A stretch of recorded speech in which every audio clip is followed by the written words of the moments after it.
Elder Eric.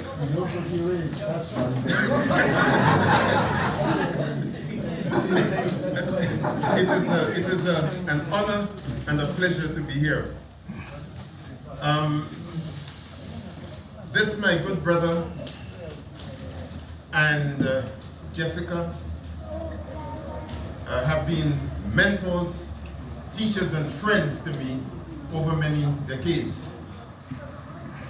I first met them in the middle to late 1960s, having just finished a degree course and started the first black supplementary school in Oxford, 1966. And I know that Jessica's spirit is very much with us here. So in keeping with our African tradition, I just want to acknowledge our ancestors and those who transitioned to join them lately, including our brother Donald Hines. I want to acknowledge the female ancestors of everybody in this place, the male ancestors of everybody in this place, and I want to remember those who were leaders of our struggles, particularly Trevor Carter, Yvonne Connolly,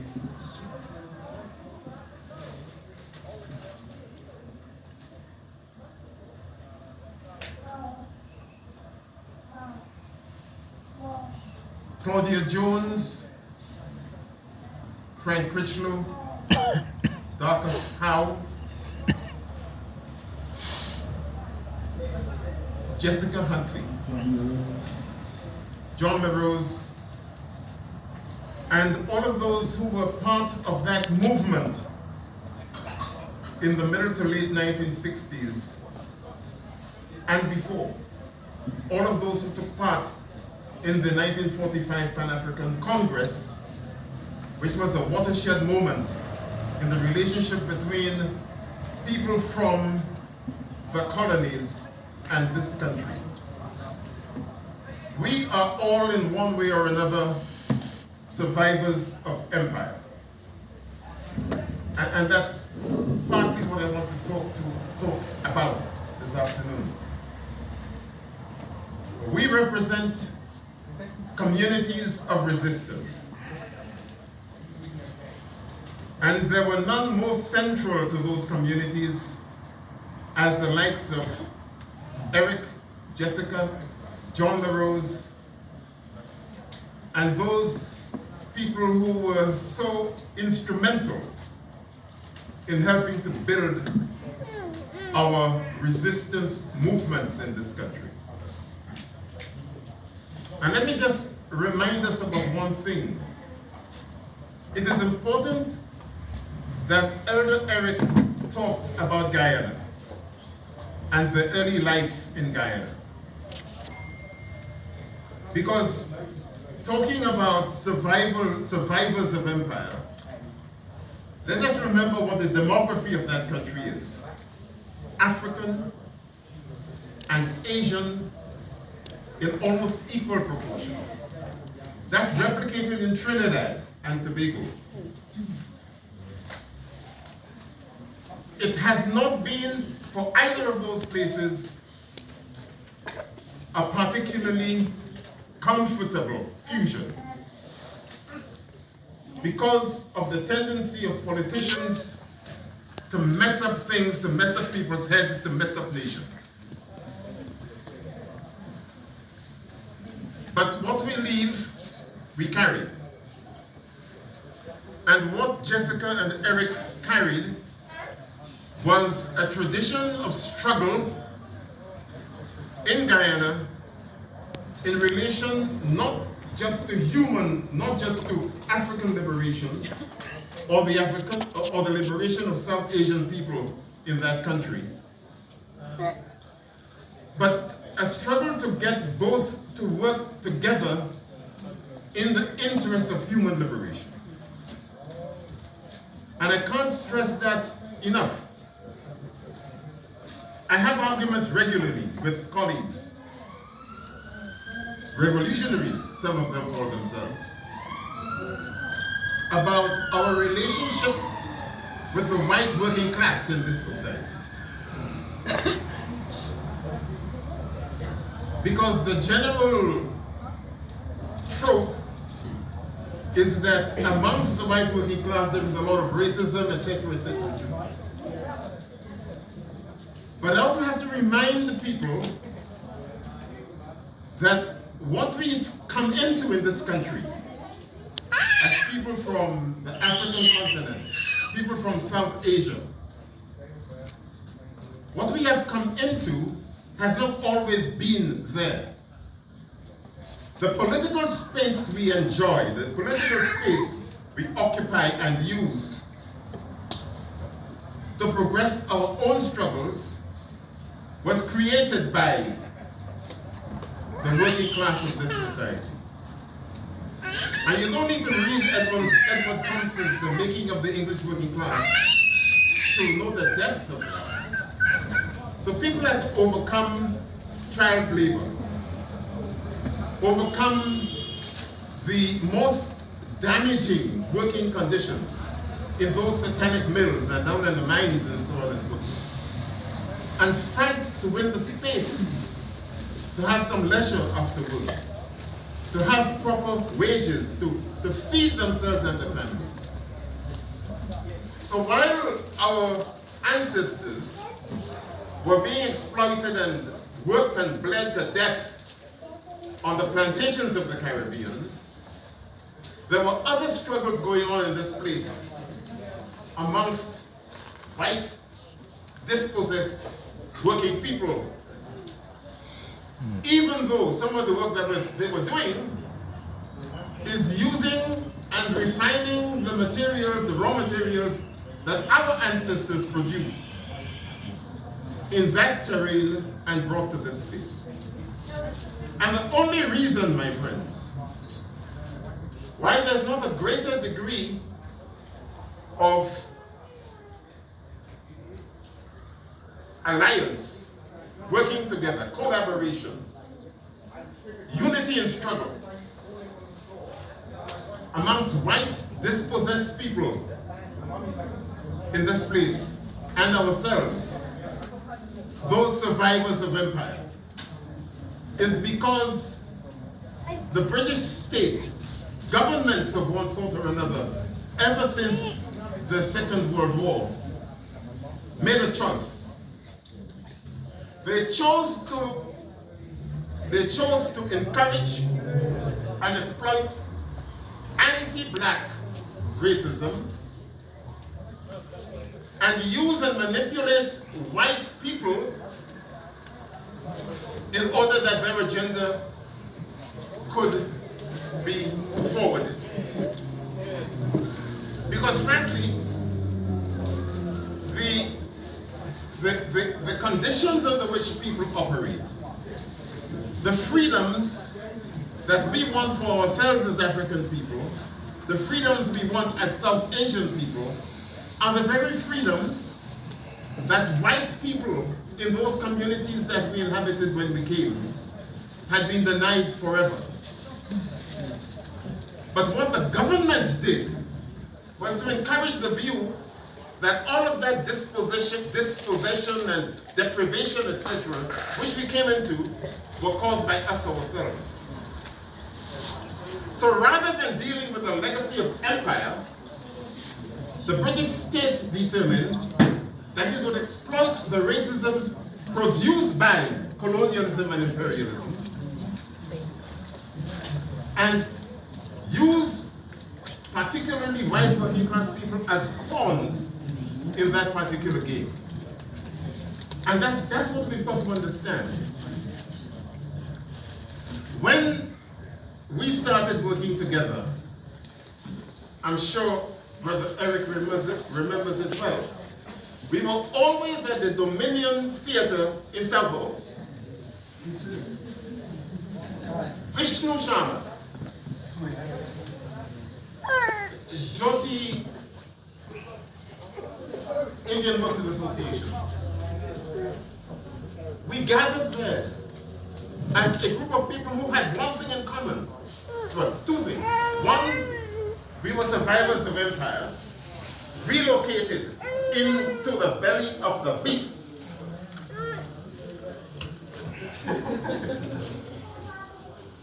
And two, we had a fundamental belief in the power of collective action to bring about change. So whether it was the Imperial Typewriters strike in Leicester or Grunwick, we were working together as progressive Black African people, progressive people within the South Asian movement, to challenge the racism within the labor movement itself, to challenge government and the apparatuses of the state. Because there was a time, let me remind you, in 1972, I wrote a book with a colleague called Derek Humphrey. I was a freelance journalist with the Sunday Times. He was a staff reporter on the Sunday Times. And we wrote this book called Police, Power, and Black People. We went around the country from one magistrate's court to another, going to police stations as visitors and witnessing the brutality of the police, the manner in which they criminalized young Black people and had the conduct condoned by magistrates, etc., on the bench. We wrote all of that in that book. The Home Office did not like it. Commanders of police around the country did not like it. The Home Secretary did not like it. So what did they do? They prevailed upon Granada Publishing, who published the book, to pulp over 20,000 copies of it. So Derek Humphrey and I went around with huge boxes in our cars, giving as many copies as possible to every community organization we could find. But if you were to revisit Police, Power, and Black People now, you will see that the things we were highlighting there have got even worse in the last few decades. Okay, so we had to deal with the control apparatuses of the state. Those same police were encouraged, empowered by the Home Office to act as the border agency. And in the book, we talked about how police officers would speak openly about going on fishing expeditions. What did they mean by that? They would plan to leave their police stations in 4 or 5 Black Mariahs, as they used to call them, and go to factories, sweatshops or whatever, and pull everybody out and get each individual worker in that place to prove that they have a right to be in the country. They did that routinely. People were picked up, put in these vans, and then they had to go and answer for themselves in one police station after another, or be brought to Heathrow to be returned to Dhaka or Karachi or wherever else it may be. All of that went on. But while that was going on in relation to the South Asian community, those same police, Brixton Police Station, ordinary working day, police officers, they get up, they get their walkie-talkies, they put the caps on, and then they announce casually to their colleagues, we are going nigger hunting. Routinely, in those days. So what is the point I'm making? The point I'm making is that all of those practices were condoned by the state. And worse than that, Sukant and all the others know the extent to which we had to physically boot the BNP and the National Front, etc., out of our communities, even when they were enjoying the protection of the police. We had to sweep them out of the place. So that for years, when those same neo-fascists would put fire bombs through the homes, through the letterboxes of Asian communities, would put excrement through those letterboxes, etc. And we complained to the Home Office. We said, you need to take account of the frequency of these attacks, the number of people who are dying month after month after month around the country, London, Bradford, Oldham, etc. And even before they started talking about ISIS and terrorism and prevent and so on, we were saying to them that there is internal terrorism within Britain against black communities, and you, as government, should do something about that. They ignored us. They ignored us. So, month after month after month, you were hearing more and more tales. This Asian family, mother, father, 3 children, burnt up in a house somewhere. This person at 7 Oaks train station in East London, man of 65, Asian man, ticket collector. These 4 white guys come up. He asks for their tickets. They give him a whole heap of lip. And then one of them goes and gets a crossbow and shoots it through the man's neck, killing him on the spot. All he was doing was his job, asking them for their tickets. And then the press would report on those things routinely, as if there's been another flood somewhere. Nobody saw it as planned, organized terrorism against black communities in the country. Gus, sorry to cut you. 4 of us were walking down this road here. Yeah? Drove up on the pavement to run us down. We had to jump over the wall. When was that? When was that? Back in the time we went. Yes, yes. Right. Those kind of things were routine. Yeah. So what am I saying? I am saying that it is to our disadvantage. There used to be the Newham Police Monitoring Group, the Southall Monitoring Group, which is now the Monitoring Group, Suresh Grover, Barney Gill, his partner, who now works with Imran Khan. We spent, my parents were living in Acton. I was working in Birmingham, and then Manchester. And Uncle Eric and I were having a laugh about that on our way here. I used to be up and down on the motorway. I could close my eyes and drive to Manchester, right? Up and down the place.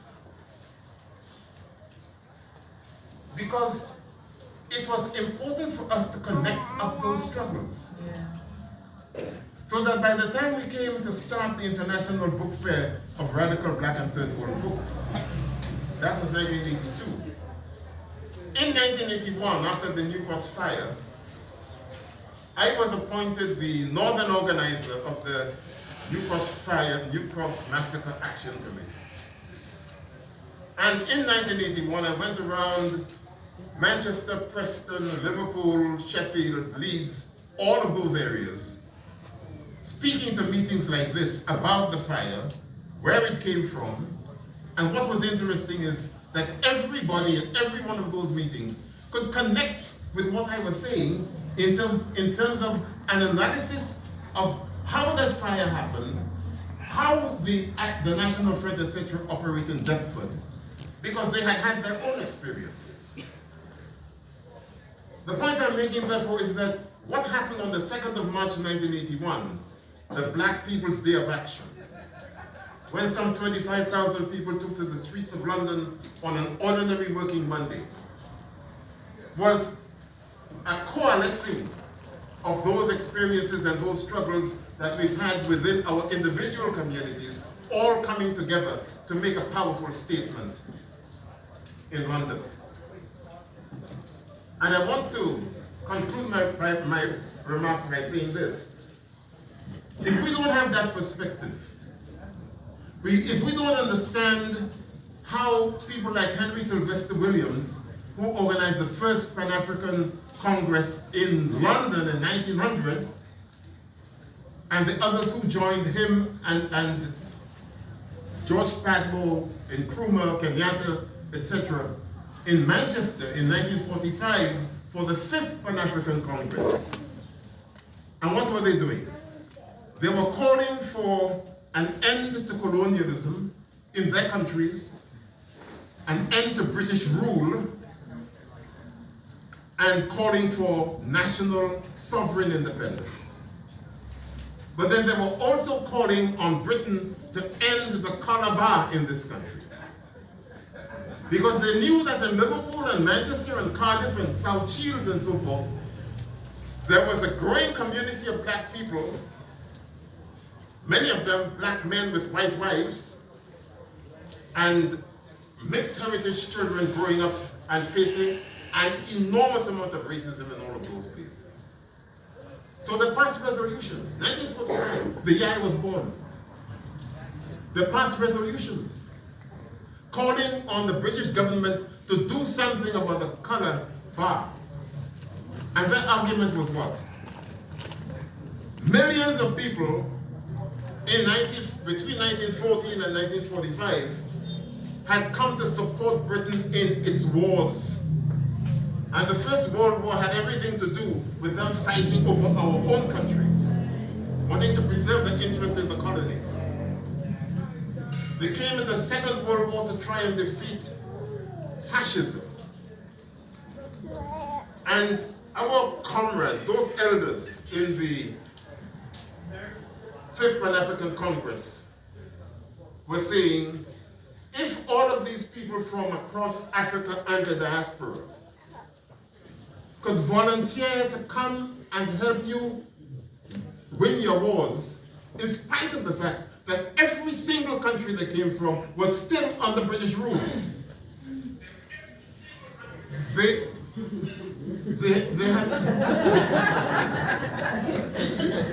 there is a delay on the stereo.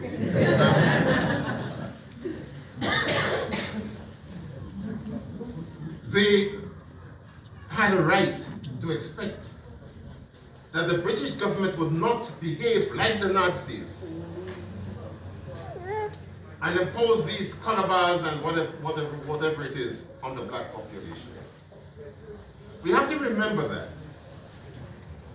Because if we don't, then we would buy this ahistorical, distorted nonsense about the Windrush representing the start of the growth of multiracial Britain. It's historically wrong. It is divisive. And there is no way that our children should be encouraged to believe that that is true. So, we have two things coming up pretty soon. We have the obscenity of this thing that's going to happen in a week's time. When one of the foremost African enslavers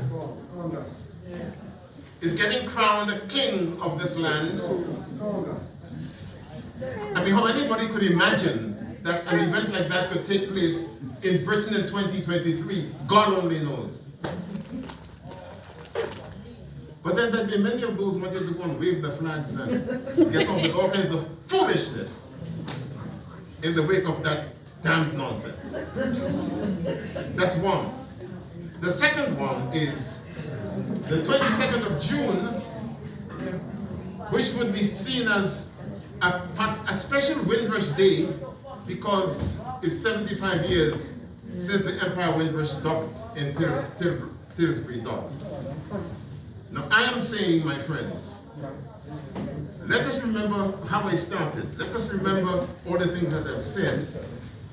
It is ridiculous to suggest that it is those people on that boat who laid the foundations for the growth of modern Britain or multiracial Britain. It's a nonsense to suggest that. That's the first thing.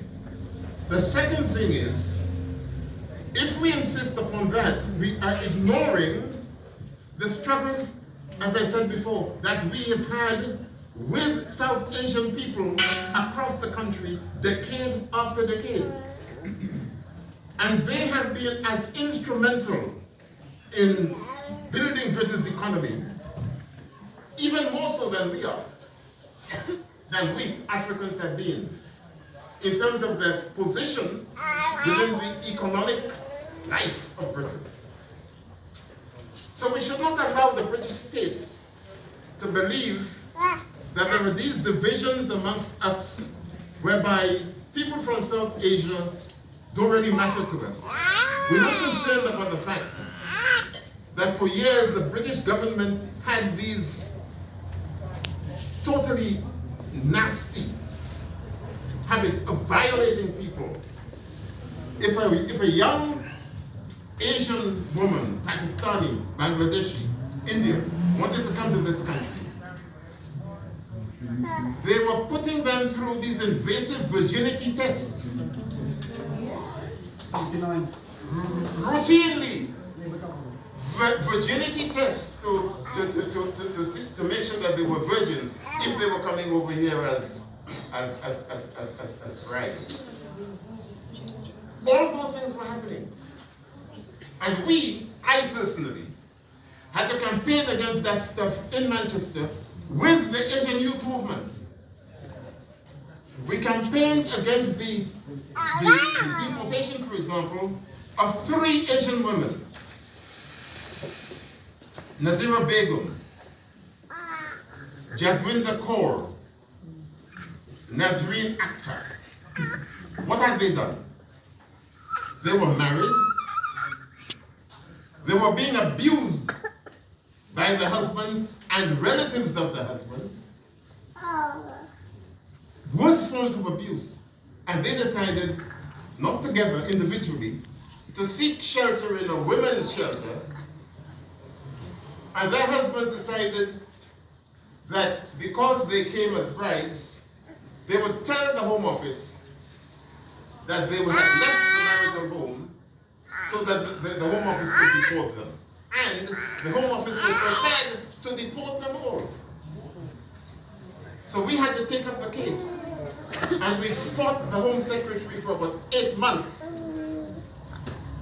until they determined that the human rights of those 3 women had to be respected.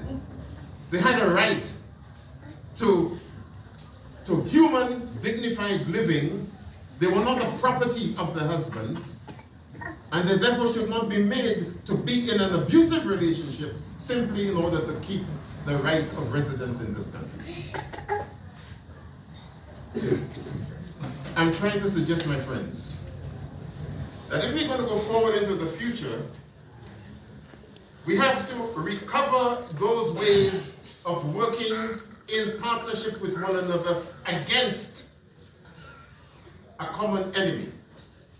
And those who believe that Cruella, Braverman,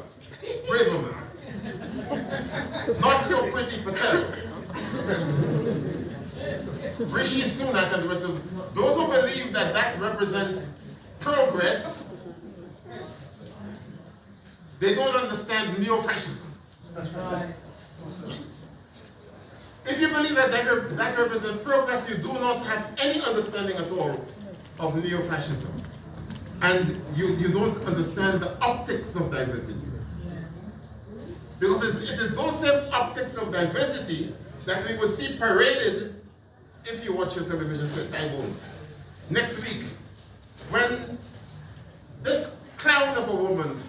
Benjamin is trying to make us think that because she would go in her robes and carry some scepter for Charles, that she's gone to heaven without dying.